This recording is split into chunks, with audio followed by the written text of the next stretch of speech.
Behind Woods GV Prakash talent ஹண்ட்க்கு வந்து நிறைய பேர் என்ரோல் பண்ணியிருக்கீங்க. கிட்டத்தட்ட thousands ஆஃப் என்ட்ரிஸ் வந்திருக்கு. பயங்கர சந்தோஷம். அதில் வந்து ஒரு 100 பேர் செலக்ட் பண்ணியிருக்கோம்.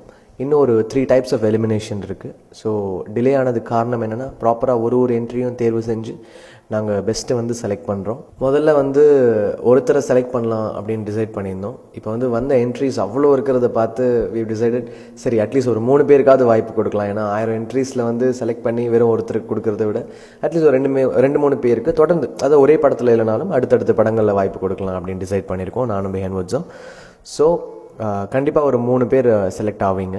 இது இல்லாமல் மியூசிஷியன்ஸும் செலக்ட் ஆவீங்க. இந்த Behindwoods GV Prakash talent ஹண்டோடைய ஃபைனல் ரவுண்ட்ஸில் வந்து top celebrities are coming. So அவங்களும் வந்து ஜட்ஜாக பேனலில் இருந்து லாஸ்ட் என்ட்ரிஸை வந்து செலக்ட் பண்ணுவாங்க. ஸோ கண்டிப்பாக உங்களில் யாரோ ஒருத்தர் அதுக்கு செலக்ட் ஆக போகிறீங்க. யார்?